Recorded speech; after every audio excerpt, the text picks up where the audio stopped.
Cada ser humano é ator e autor da sua própria história. Ao longo dos anos, fomos aprendendo a vestir máscaras, conscientes ou inconscientemente. Algumas para nos proteger, outras simplesmente para sobreviver. O palco mais importante da vida não é o palco da sociedade, é o nosso palco interno. É aqui que o medo sussurra, você não pode, e a dúvida complementa, para quê? As máscaras que utilizamos não são fraquezas, são proteções. Inteligência emocional de quem precisou sobreviver. Agora eu pergunto para vocês: seus resultados externos valem o preço emocional que você paga? Eu sou o Dr. Raul Persona, mentor, palestrante, treinador emocional. Ajudo pessoas a construírem sua liberdade emocional, mesmo que o mundo diga que isso é uma frescura. Só que isso nem sempre foi assim. Tudo isso começou lá na década de 70. Esse rapazinho aqui. Em 1978, essa criança tinha um sonho de ser grande, um sonho de superpoderes. E o poder mais radiante era de poder voar e salvar vidas. À época, não existia muitas instruções para as crianças. As pequenas intervenções eram nas TVs, alguns gibis, e o resto era a gente tentar nos erros e acertos. E o pior é que os erros eram a grande maioria. E estava tudo certo. Muitos anos da minha primeira infância, eu passei ao lado do meu avô. Papai trabalhava muito, mal via chegar em casa. Com meu avô eu empinava pipa, vendia caldo de cana na garagem. Cara, era muito legal. Eu amava demais esse homem. Um certo dia ele ficou muito doente, teve um câncer. E as pessoas me diziam que ele estava se definhando. Eu não queria mais visitá-lo. Eu tinha muito medo de perder, porque ele representava para mim insegurança. Uma manhã no café, meu pai me chamou e disse: filho, o vovô vai virar uma estrelinha, mas para isso acontecer, ele precisa te ver e despedir de você. E isso foi o que aconteceu. Ele morreu no mesmo dia que eu visitei. Às vezes, na cabecinha daquela criança inocente, acreditava realmente, se eu não tivesse ido visitá-lo, ele ainda poderia estar vivo. Aos meus 16 para 17 anos, a vida me testou novamente. Meu pai veio falecer de forma muito rápida, inesperadamente. Minha mãe, dona de casa, ficou sozinha, com 6 filhos. E eu era o quarto. Sem guia, só responsabilidade. Grava direito. A vida é séria. E a gente vai se desenvolvendo. Só grava direito. Porque no teatro da vida, a morte não é uma ficção. Ela é uma realidade. E muitas vezes nossa vontade será sequestrada diante de contextos e enredos adversos na história de cada um. Aos meus 27 anos de idade, eu trabalhava como taxista na cidade de São Paulo. Um sábado à noite, um senhor e um jovem me pediram para fazer uma corrida. E eu aceitei, sem suspeitar da cena traumatizante que eu iria vivenciar. Me recordo que o senhor se apresentou como o avô e o jovem como um neto. O avô foi sentado no banco traseiro, bem atrás de mim, e o neto no seu banco dianteiro. Fomos conversando durante todo o trajeto, de uma forma tranquila, informal. Confesso que recordei até de alguns momentos com meu avô. Entretanto, meus amigos, no teatro da vida, os roteiros se entrelaçam. E no final da corrida, eu me tornei um coadjuvante da história da vida. De uma forma muito rápida e turbulenta, o senhor me deu uma gravata com o seu braço esquerdo e com a sua mão direita ele apertou tão forte um revólver no meu pescoço e disse bem baixinho no meu ouvido: agora você já era. E puxou o gatilho. Essa foi uma sensação única na minha vida. Eu senti como se fosse um calafrio que estivesse subindo nos meus pés até a minha cabeça. A minha vida passou como uma tela de cinema, em frações de milésimos de segundo. E a última cena que eu vi era meu rosto. Então eu me perguntei: morri?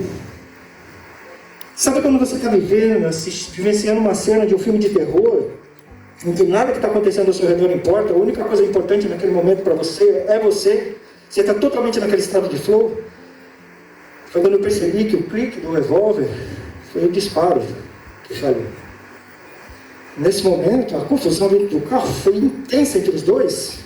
Foi muitas agressões e acabaram me trancando para fora do carro. Eu fiquei trancado lá 5 horas, totalmente no escuro. Confesso que o desespero começou a fazer parte da minha vida. Cheguei a imaginar que realmente aquela fosse a última cena no palco da vida. Então, de uma forma sutil, eu ouvi uma voz dizendo: se não há o que possa ser feito, então durma. E eu dormi. E acordei vivo. O herói que saiu daquele porta-malas, agora ele estava transformado. Ele era somente ele e as suas sombras.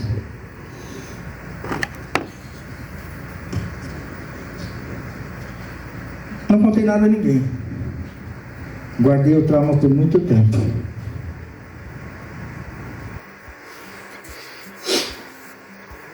Só que o silêncio também é uma máscara. O trauma me desencadeou um câncer muito grave. Eu tinha 7% de chance de cura. Logo depois, em sequência, somatizou-se uma crise de pânico. Por 3 anos. 3 anos intensos de morte e vida. Pânico, taquicardia, sensação iminente de morte. Isso foi uma constante.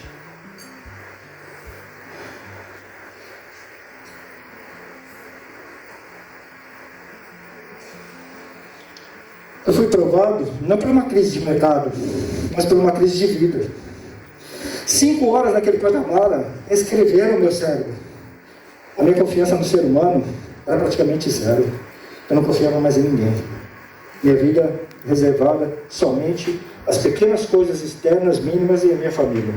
Eu até tinha algum resultado profissional, mas as minhas relações eram totalmente danosas. Eu percebi que eu estava partindo. Algo precisava ser feito. Eu precisava ressignificar. Eu precisava reestruturar a minha vida. Eu precisava fazer algo para que eu pudesse sair daquela situação. Porque o plano de fundo que estava por trás de tudo isso era a minha família. E eu precisava ressignificar, precisava de toda forma reescrever a minha história.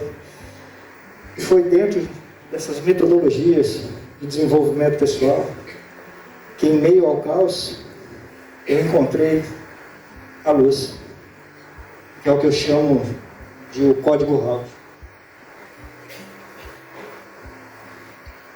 Esse código Raut, ele se fez porque eu encontrei perfeito equilíbrio entre o sentimento, a razão e o propósito. Pautado na atitude de me motivar, de me ouvir e de me respeitar, que foi o flow do amor, eu constituí o meu perfeito equilíbrio. Aos poucos, a gente foi se moldando, a gente foi se construindo. E, cara, o código Raut, ele é muito simples. Ele simplesmente, ele é o humano consciente, ele é o alinhamento das emoções, a liberdade das crenças e a transformação. Porque a base dele é o amor. que é a atitude de motivar, de ouvir e respeitar. Foi com o amor que eu consegui me reestruturar, eu consegui me equilibrar, eu voltei a ter fé, eu voltei a confiar em mim. Depois disso, eu comecei a viver coisas que eu achei que nunca mais fosse viver na vida. A gente foi passear. Cara, em 2018, eu escrevi um livro. Que eu acreditava que eu precisava compartilhar isso com as pessoas para poder ajudar alguém. Eu realmente ajudei algumas pessoas. E aí a gente continua recebe um chamado. Isso não pode parar ali. E para comprovar que o método funciona, há poucos meses eu comecei um novo projeto, que é o do Dr. Halt Persona. Foi que nasceu esse personagem. E então, a inteligência emocional, o desenvolvimento humano, realmente ele funciona.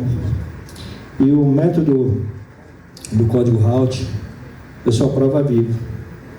E a prova mais viva disso, cara, hoje eu estou fazendo aqui em Orlando, nos Estados Unidos da América, minha primeira palestra internacional, ao lado de grandes amigos, de grandes mentores, da minha família. Cara, é a coisa mais emocionante que eu poderia receber uma recompensa assim. Então, eu estou muito feliz. E para os amigos que quiserem, eu desenvolvi um diagnóstico de nível de atenção emocional. Ele é esse DNA. Se alguém tiver interesse, quiser escanear o QR Code, depois eu encaminho para vocês gratuitamente, vai ser um prazer. E é isso aí. Vocês desculpem da emoção, que realmente foi muito forte. E pegou? E quem quiser compartilhar a gente, seguir o Dr. Halt Persona, está nas redes sociais, trabalho eu, minha esposa, meu filho. E é isso aí. Agradeço demais a oportunidade, obrigado a todos. Um abraço do amigo, Dr. Halt Persona. No palco do Rise Orlando, senhoras e senhores, Dr. Halt Persona.